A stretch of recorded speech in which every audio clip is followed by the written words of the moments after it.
주의 사자가 빌립에게 말하여 이르되 일어나서 남쪽으로 향하여 예루살렘에서 가사로 내려가는 길까지 가라 하니 그 길은 광야라.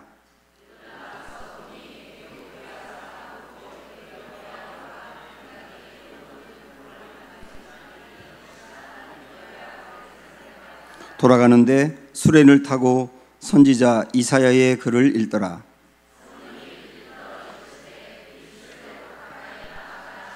빌립이 달려가서 선지자 이사야의 글 읽는 것을 듣고 말하되 읽는 것을 깨닫느냐?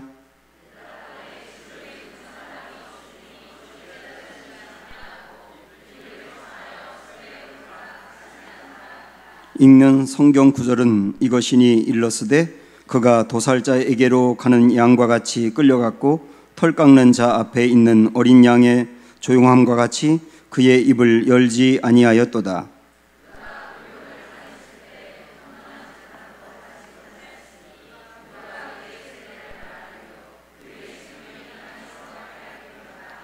그 내시가 빌립에게 말하되 청컨대 내가 묻노니 선지자가 이 말한 것이 누구를 가리킴이냐? 자기를 가리킴이냐? 타인을 가리킴이냐?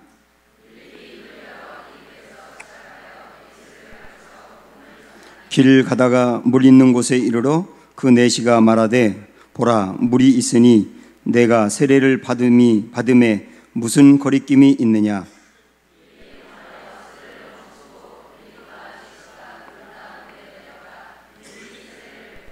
둘이 물에서 올라올새 주의 영이 빌립을 이끌어 간지라.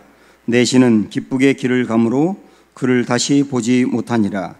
빌립은 아소도에 나타나 여러 성을 지나 다니며 복음을 전하고 가이사랴에 이르니라. 아멘. 지금 우리가 금요기도의 시간에 사도행전을 보고 있는데요. 사도행전을 어떤 사람들은 성령행전이다 이렇게 이야기를 합니다. 저는 오히려 그렇게 하는 게 맞다는 생각이 들어요. 왜냐하면 사도들이 복음을 전한 행적을 기록한 게 맞지만 실질적으로는 사도들의 이야기가 아니고 성령이 사역하신 이야기거든요. 그런 측면에서는 성령행전이라고 하는 게 옳다고 보는 겁니다. 이 사도행전은 제자들, 예수님의 제자들이 주인공도 아니고 그렇다고 바울이 주인공도 아니고 또 오늘 우리가 보고 있는 빌립이라고 하는 그 집사가 주인공도 아니고 이 사도행전의 주인공은 처음부터 끝까지 철저히 성령님이세요. 하나님이세요. 하나님이 어떻게 하나님의 일인 선교를 수행하시느냐. 그런데 그 성령님이 어떻게 사람을 쓰시느냐. 그런 이야기가 사실은 사도행전이거든요.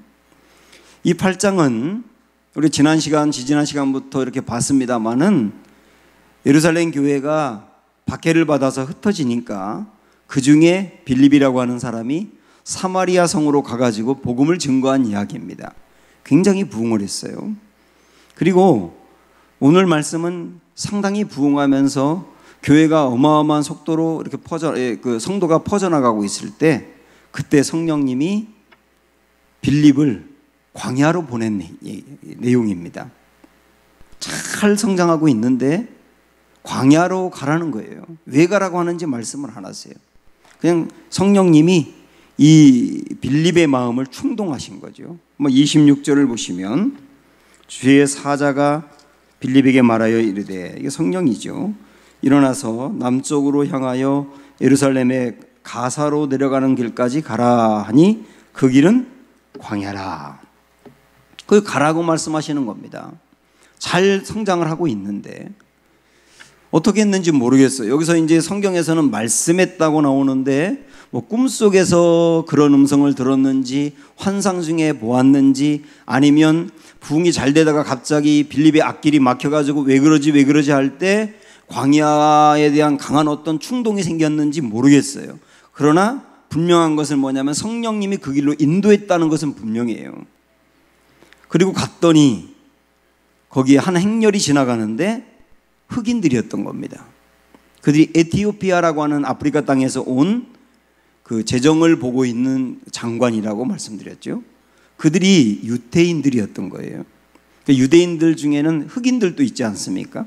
지금도 이스라엘에 가면 흑인 유대인들이 있어요. 솔로몬의 후예들이라고 이렇게 알려져 있는데, 이 아프리카에도 뭐 솔로몬이 시바 여왕 사이에서 아이를 가졌다, 이런 이제 그 얘기들이 유대인들 사이에서는 뭐 공공연히 알려진 사실이기 때문에 아마 그래서 아프리카 지역에 유대인이 생겼을 거예요.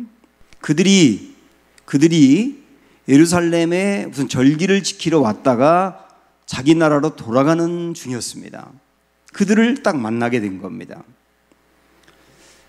성령님이 이 빌립의 마음에 다시 한번 충동을 주셔서 저 사람이 타고 있는 술에 가까이 가봐. 그래서 역시 가까이 갔더니 마치 그 수레에 앉아있는 장관이 성경을 보고 있는 거예요. 이 두루마리로 쭉 돼 있는 성경이었겠지요. 그리고 어디를 보고 있는가 봤더니 이사야서 53장을 보고 있는 겁니다. 오늘 말씀에 32절에 보시면, 30절에 보면 이 사람이 이사야의 글을 읽고 있었다 그랬잖아요. 32절에 보면 읽는 성경 구절은 이것이니 일러스되 그가 도살자에게로 가는 양과 같이 끌려갔고 털 깎는 자 앞에 있는 어린 양이 조용함과 같이 그의 입을 열지 아니하였도다. 그가 굴욕을 당했을 때 공정한 재판도 받지 못하였으니 누가 그의 세대를 말하리요. 그의 생명이 땅에서 빼앗김이로다 하는 요 부분을 읽었단 말이죠. 여러분 성경에 거기에 그 부분에 이제 주석이 표시가 되어 있고 쭉 따라가면 이사야 53장 7절 이하라고 써 있잖아요. 그러니까 이 장관이 수레에 딱 갔을 때 보니까 마치 성경을 읽고 있었는데 그 성경도 이사야서 53장을 읽고 있었다고요. 그런데 이 사람은 이사야서 53장 이 말씀을 읽으면서 여기서 말하는 어린 양이 도대체 누군지를 알 수가 없는 거예요. 이 성경은요, 이사야서 53장은 수백 번을 읽어도 그냥 읽기만 하면 여기 어린 양이 누군지를 알 수가 없잖아요. 그래서 자꾸 의문을 갖는 거예요. 이 어린 양은 누구를 말하는 거야 도대체? 아니 이사야 자신을 말하는가? 그렇진 않은 것 같은데 그럼 누구를 말하는 거야 하는 의문이 가득 차 있을 때 빌립을 딱 만난 거예요. 그러니까 빌립이 이렇게 보다가 이사야서 53장이니까 무슨 말인지 아시겠습니까? 그랬더니 아니 알려주는 사람이 없는데 어떻게 합니까? 제가 알려드릴까요? 해가지고 알려줬는데 그 다음 말씀 보시면 34절에 그 내시가 빌립에게 말하되 청컨대 내가 묻노니 선지자가 이 말한 것이 누구를 가리킴이냐 자기를 가리킴이냐 타인을 가리킴이냐. 빌립이 입을 열어 이 글에서 시작하여 누구를 증거했다 그래요? 예수를 가르쳐 복음을 전하니. 이 말은 뭐냐면 이사야서 53장에서 말하는 그 어린 양, 대신 고난을 당하고 대신 죽임을 당한다고 한 그 어린 양이 바로 예수님을 말하는 겁니다 하고 예수님을 소개하면서 여기서 이 사람이 예수님을 마음으로 영접하고 조금 가가지고 세례를 받으면서 기독교인이 됐다는 얘기잖아요. 자, 여기서 우리는 생각을 해봐야 됩니다. 이 사마리아 성으로 빌립을 보낸 분, 빌립이 내가 우리 예수님이 예루살렘과 온 유다와 그 다음에 사마리아와 땅끝까지 가라고 했으니까 내가 사마리아 가서 전도해야 되겠어 하고 간 게 아니에요. 박해를 받아가지고 예루살렘에 있을 수 없어가지고 밀리고 가다 보니까 사마리아로 간 거예요. 거기 가서 계획하진 않았는데 거기에 가니까 거기서 복음을 전했는데 놀라운 부흥이 일어났거든요. 그 다음에 놀라운 부흥이 일어날 때 또다시 이 빌립의 마음에 이제는 사마리아는 됐으니까 이제는 땅끝까지 복음을 전해야 돼. 땅끝까지 복음을 전하기 위해서는 아프리카로 전해야 돼. 이래서 거기 광야로 간 게 아니잖아요. 이 빌립은 아프리카에 복음을 전한다거나 뭐 광야로 가서 누굴 만난다는 계획은 추호도 없었던 거예요. 추호도. 그냥 사마리아 성에 복음이 잘 증거되니까 계속 복음을 전하고 있는데 성령님이 그 마음을 움직여서 광야로 보내셨단 말이에요. 광야로 갔더니 마치 광야라고 하는 곳은 사람이 없는 곳 아닙니까? 근데 지나가는 사람이 있었던 거예요. 지나가는 사람 가까이 가게 해서 갔더니 마치 성경을 읽고 있어요. 아니 또 마치 이사야서 53장을 읽고 있어요. 또 마치 이게 무슨 뜻이냐고 물어봐요. 여러분 이 스토리에서 빌립이 사마리아로 가서 복음을 전한 것부터 이 에티오피아 사람에게 복음을 증거한 이야기까지 빌립이 교회 가운데 한 일이 있으면 하나라도 있으면 얘기해 보세요. 아무것도 없어요. 그러니까 이 모든 처음부터 끝까지 이 성교의 일들은 성령의 계획 안에 이루어졌던 겁니다. 이 말은 뭐냐면 성령님이 선교를 주도하신다 그 말이에요. 그래서 우리는 이 말씀을 보면서 제가 설교하면서 수도 없이 여러분에게 이 시각을 교정하라고 말씀을 드렸지만 성경을 보면서 자꾸 성경에 있는 인물에 초점을 두지 말아라. 아브라함을 따라가야지. 다윗을 닮아가야지. 빌립처럼 해야지. 이렇게 하게 되면 우리는 좌절을 느낀다니까요. 성경은 우리에게 어떤 훌륭한 사람을 소개하는 게 목적이 아니고 철저히 처음부터 끝까지 하나님과 예수님과 성령님이 하신 일을 증거하는 게 목적이에요. 그럼 여기서도 사도행전 8장에서도 빌립의 훌륭한 면을 본받아라 하고 빌립에 대한 말씀이 있는 게 아니라 빌립은 의도하지 않았는데 계획하지도 않았는데 성령님이 빌립이라는 사람을 통하여 하나님의 일을 이루신 것이 사마리아의 부흥이며 아프리카 복음의 전도다.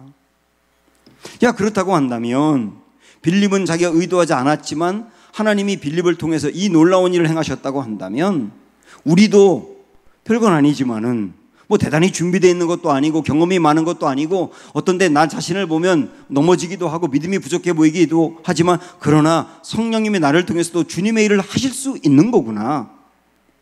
이게 초점이란 말이죠.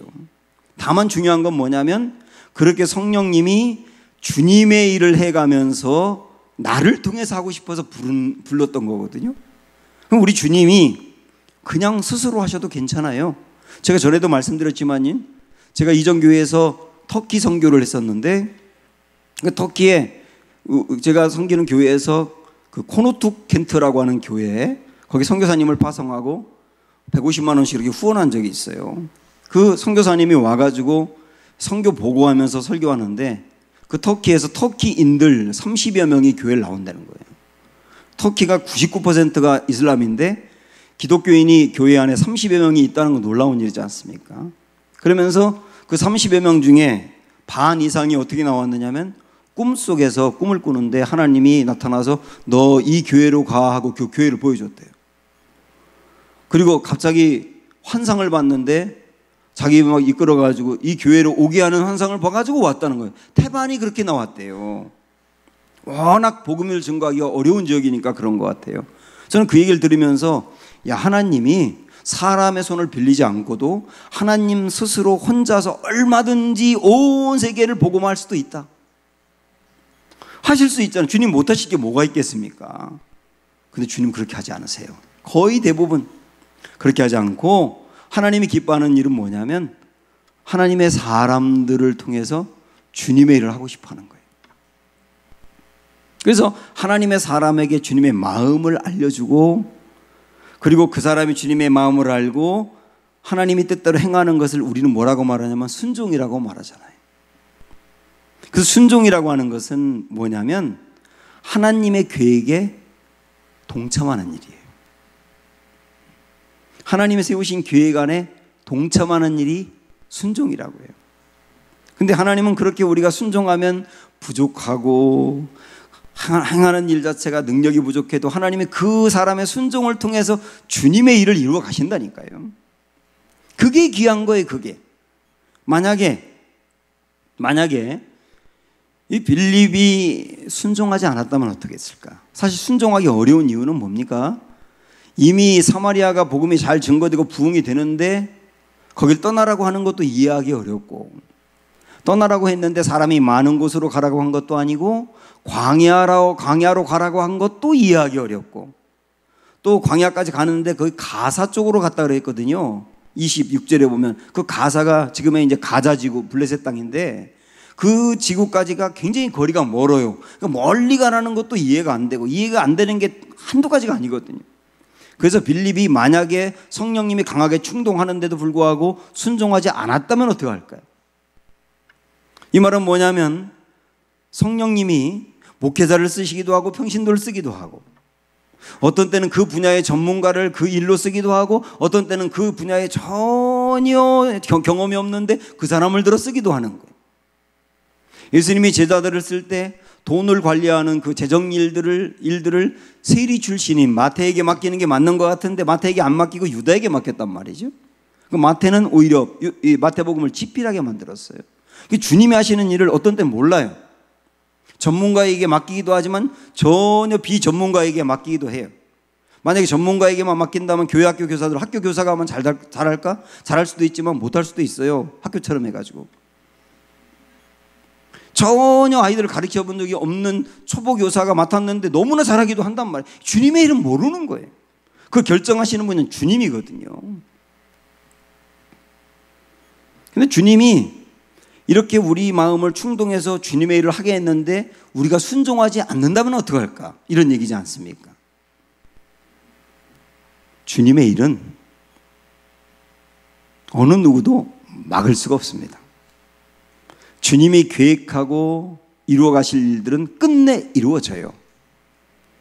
만약에 나를 통해서 하나님이 그 일을 하고 싶어서 나에게 말씀하시고 순종하기를 원하셨는데 내가 안 하면 하나님의 일이 막히고 끝나느냐? 아니요.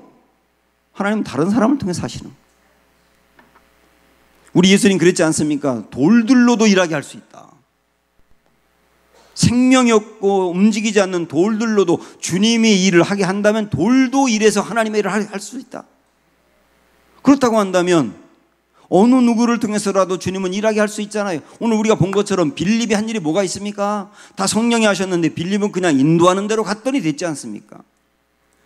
그래서 우리는 하나님 내 마음을 강하게 역사하셔서 주님의 일을 하라고 할 때 순종하는 것은 미력한 나를 통해서 하나님이 계획하신 하나님의 일을 이루는 거예요. 근데 순종하지 않는 것은 주님이 하시는 일에, 그 영광스러운 일에 내가 동참하지 않음으로 말미암아 그 굉장히 놀라운 기회를 잃어버리는 거가 되는 거예요. 그래서 우리는 순종을 해야 되는데 말이죠. 가라시면 가고 순종해야 되는데, 여러분 빌립이 이 말도 안 되는 것 같은 하나님의 성령님의 그 요청에 순종할 수 있었던 게 굉장히 중요한 게 뭔지 아세요? 주님의 일은 주님이 하신다. 이 확신이 있는 거예요. 선교는 주님이 하신다. 선교는 주님이 하시는데 나에게 광야로 가라고 한다? 왜 그런지 몰라. 그러나 주님의 일은 주님이 하시는 거야. 나는 모르지만 광야로 가면 주님이 하시겠지. 갔더니 거기에 그 사람이 있는 거예요. 우리가 큰 일이든 작은 일이든 하나님이 내게 맡기는 일에 순종하기 위해서 여러분 매우 중요한 것이 자세가 뭐냐면 주님이 내게 맡기신 그 일은 주님이 하신다는 걸 여러분 확신하셔야 돼요. 주님이 하시는 거야. 주님이. 다만 내가 거기에 동참하는 거야. 내가 하는 거야 라고 생각한다면 못하지만 주님이 하시는 거야 라고 생각한다면 순종할 수 있는 거 아닙니까? 그러므로 사랑하는 여러분, 주님이 나에게 어떤 일을 맡기든 그 일은 내가 못해요 라고 불순종하지 마십시오. 그 일은 지금 못해요 라고 불순종하지 마십시오. 지금 그 일을 할 상황이 아니에요 라고 불순종하지 마십시오. 주님은 다 알아서 맡긴 겁니다. 그 일을 지금 할 수 없는 상황이면 안 맡기세요. 할 수 없는 사람이면 안 맡기세요. 근데 주님이 그 일을 맡긴다고 하는 것은 주님이 일을 주도하는데 나를 통해서 하시고 싶다는 뜻이거든요. 일본에 그 이도영 선교사님이라고 계신데요. 그 교회가 지금 일본 안에서 굉장히 놀랍게 부흥하고 아주 건강한 교회인데, 이분이 일본 가서 선교를 해야 되겠다 하고 일본으로 떠날 때 그를 아는 사람들이 다 같이 던졌던 질문이 뭐냐면 왜 하필 일본이냐 였어요. 왜 하필 일본이냐. 일본은 선교사의 무덤이거든요. 그리고 일본에 그래도 갔습니다. 갔을 때 이분이 어디로 갔냐면 교토라고 하는 곳으로 갔어요. 그때 또 이를 아는 사람들이 똑같이 질문한 게 뭐냐면 왜 하필 교토냐. 왜냐하면 일본에서 가장 기독교인이 적고 가장 선교가 안 되는 곳이 교토거든요. 근데 이분은 또 교토에다가 선교하기로 결정하고, 그것도 한인들을 대상으로 하는 게 아니라 일본인을 대상으로 한 교회를 세우기로 결정했어요. 그때 또 질문한 게 뭐냐면, 왜 하필 일본인이냐? 저도 지난번 일본을 갔다 왔지만 그 교회는 일본인 반, 한국인 반이 나오는 교회인데요, 한국인들은 굉장히 열정적이더라고요. 근데 일본인들은 정말 뜨겁지가 않아요. 근데 그게 아주 일본 교회 전반적인 상황이라는 거예요. 그래서 왜 하필 일본인이냐? 이런 질문이 나온 거예요. 그리고 또 네 번째, 이분이 일본인 대상으로 하는데 개척을 한 거예요. 그때 또 질문한 것이 뭐냐면, 사람들이 하필은 참 충성도 사투리인데, 왜 하필 개척이냐? 그런 질문한 거예요. 근데 이분이 또 개척을 한 거예요. 근데 교토에다가 개척을 했는데, 교토에도 어디에다 했느냐면 오미야라고 하는 지역에다 했는데, 오미야라고 하는 지역은 일본에서 우상숭배가 가장 극심한 지역입니다. 왜 하필 오미야냐? 그 이분은 이 5가지 질문을 받으며 그곳으로 갔는데요, 하여튼 세계에서 가장 안 되는 곳으로 갔다고 생각하시면 되는 거예요. 근데 이분이 한 대답이 뭡니까? 모르겠어요. 주님이 그곳으로 인도해요.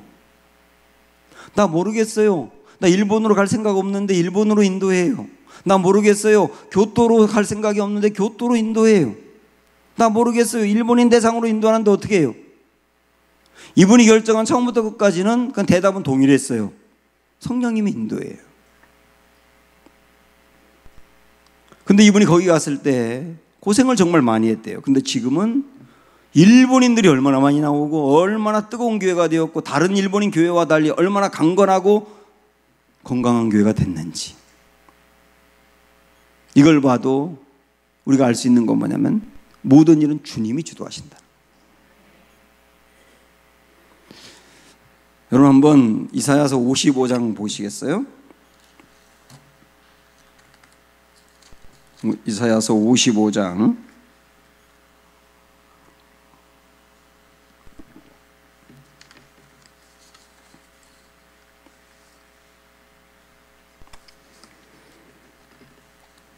9절 8절부터 봅니다. 1036쪽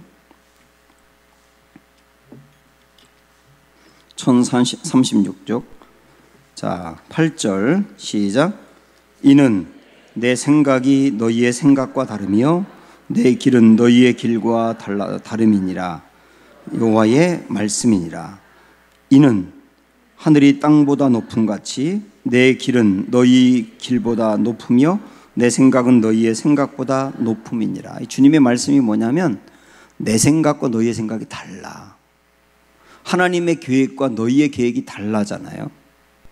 그 다음에 하나님의 계획과 우리의 생각이 다른 걸 예로 들고 있습니다. 그 다음 말씀 보면 10절에 보면, 이는 비와 눈이 하늘로부터 내려서 그리로 되돌아가지 아니하고 땅을 적셔서 소출이 나게 하며 싹이 나게 하여 파종하는 자에게는 종자를 주며 먹는 자에게는 양식을 준 것 같이 내 입에서 나가는 말도 이와 같이 헛되이 내게로 되돌아오지 아니하고 나의 기뻐하는 뜻을 이루며 내가 보낸 일에 형통함이니라. 이게 무슨 말입니까, 여러분? 자, 보세요. 하늘에서 비가 내려요. 비가 계속 내립니다. 그러면 비가 내린 다음에 내린 곳으로 비가 다시 쭉 올라가는 게 아니잖아요. 나중에 물론 수증기로 올라가기도 하지만 비가 내려요. 그럼 비가 내리면 낮은 곳으로 흘러갈 거 아닙니까? 어쨌든 낮은 곳으로 흘러가다 보면 산을 타고 갈 수도 있고 골짜기를 타고 갈 수도 있고, 가다 결국은 어디로 가느냐면 바다로 가든지 강으로 가든지 가는 거 아닙니까? 그러면 하늘에서 그 많은 비가 내렸는데 사람의 생각은 뭐냐면, 이 비가 내려서 다 없어졌다, 그런 생각이 들잖아요. 이 비가 내렸는데 다 없어졌다. 그런데 그게 아니라는 거죠. 비가 내려서 어딘가로 없어져 버렸지만은 이 비가 흘러가는 동안 무슨 일이 일어난 겁니까? 나무가 살아났어요. 꽃이 피었어요. 소출을 거두었어요. 그리고 사람들이 이 물을 먹고 짐승들이 물을 먹고 목마름을 해갈했어요. 강물이 넘치게 됐어요. 이런 일들이 안 보이는 동안 일어났다는 거예요. 이 주님의 말씀 그런 얘기 아닙니까? 그래서 우리 주님의 말씀은 뭐냐면 하나님이 우리를 통해서 뭔가 일을 이루시려고 할 때 내가 거기에 순종하고 나아갔는데, 그러니까 선교를 했든 아이들을 가르쳤든 교회 안에서 어떤 사역을 했든 무슨 사역을 했는데 내가 열심히 주님의 말씀대로 순종하고 했는데 남은 게 없잖아요. 이 다 어딘가 흘러가서 남은 게 없잖아요 라고 말할지 모르지만, 그게 우리의 생각일지 모르지만 하나님은 무슨 말이냐, 내가 한마디 전한 거 너 모르지? 그 한마디 전하고 그 사람이 교회 안 나왔기 때문에 끝난 줄로만 알지? 그게 아니야. 그 사람 마음에 남았어. 근데 우리가 알지 못하는 사이에 그 사람이 어떤 어려운 일을 만났을 때 내가 한마디 던져주었던 말씀이 생각나가지고 교회로 가서 지금 교회에서 열심히 성도가 됐을 수도 있지 않느냐는 거예요. 내가 교회 학교 아이들을 양육하면서 그 아이들에게 말씀을 가르쳤는데, 아까 저희가 서두에도 말씀드렸지만 가르치는 내용을 애들이 받아들이지도 않는 것 같고 말썽은 그대로 피우고 1년이 지나도 2년이 지나도 도무지 변화되지 않는 것 같았지만, 그래서 내가 전한 말씀이 마치 비가 내려서 어딘가로 흘러가 버려서 다 없어진 것 같았지만, 그러나 그것이 아니고 전한 말씀이 당장 어떤 열매가 없는 것 같았지만 그가 그의 신비에 새겨졌을 수도 있는 것이고 언젠가 그 영혼을 소생하게 할 수도 있는 거 아니냐. 그러니까 우리가 뭔가 주님 일을 감당하는데 아무런 열매가 없는 것 같지만은 그게 아니라는 거예요. 그 말씀은 오늘 우리 본문으로 적용하면 이런 겁니다. 빌립이 지금 번연히 말씀을 잘 증거하면서 부흥되고 있는 데를 떠나서 광야로 왜 가라고 했을까 이해할 수 없지만요, 가서 그 재정 보는 장관에게 복음을 전한 거, 그것으로 하나 끝난 것 같았는데, 오늘 말씀 38절에 보면은 장관도 그냥 자기 길로 떠나고 그 다음에 빌립이 갈 길로 떠났다 그랬어요. 더 이상 두 사람이 보지도 않았고요. 그래서 빌립은 내가 복음을 전했던 그 장관이 어떻게 됐는지 몰라요. 다만 광야에서 만나가지고 이사야 말씀에 대해서 예수님을 가르쳐주며 세례를 준 것뿐이에요. 그거 뭐 별거 아닌 거라고 생각할지 모르지만 그 이후에 빌립이 알지도 못하는 사이에 주님이 무슨 일을 했다는 겁니까? 그 사람이 복음을 듣고 돌아가서 그 사람을 통하여 아프리카의 선교의 문이 열리게 되었다는 얘기를 하는 거 아니에요? 내가 가지고 있는 생각과 하나님의 생각은 다르다. 내가 순종해서 하는 일이 별거 아닌 것 같을지 모르지만, 그러나 그런 모든 일들 하나하나가 물이 흘러가면서 세상을 소생시키는 것처럼 지금도 그 일을 행하고 있다. 그러면 여러분 실망하지 마세요. 당장 어떤 열매가 없다고 절망하지 마시기 바라고, 그 일은 주님이 하시는 거예요. 다만 나는 밀고 나가면 되는 거예요. 이렇게 주님이 인도하는 대로 정말 이해할 수 없지만 주님이 선교하시는 거야 라고 하는 마음 하나 붙들고 순종했던 그 빌립. 근데 저는 오늘 말씀 묵상하다가 제 마음에 딱 다가오는 단어가 있었습니다. 마지막을 한번 보겠는데요, 오늘 본문으로 가셔서 39절을 보시면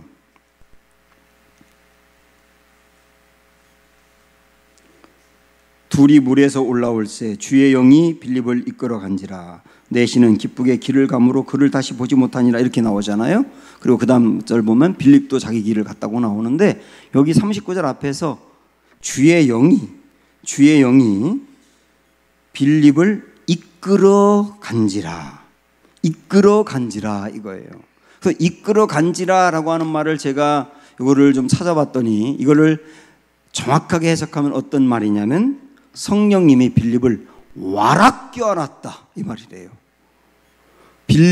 성령이 빌립을 와락 껴안았다. 왜 이런 표현을 여기다 안 쓰고 그냥 이끌어 간지라고 했는지 모르겠어요. 그러니까 성령님이 주님이 계획한 일을 빌립에게 알려주었을 때 빌립이 다 이해할 수 없었지만 순종하며 나아갔을 때 그를 통하여 한 사람을 건져내고, 그렇게 순종해간 빌립을 보면서 성령님이 빌립을 와락 껴안았다는 거예요. 이게 순종하는 사람을 바라보는 주님의 마음이 아니겠느냐. 사랑하는 여러분, 오늘 우리에게도 주님이 이런저런 일들을 말씀하실 때 이 모든 일들은 하나님 나라의 완성을 위해서 필요한 일들이거든요.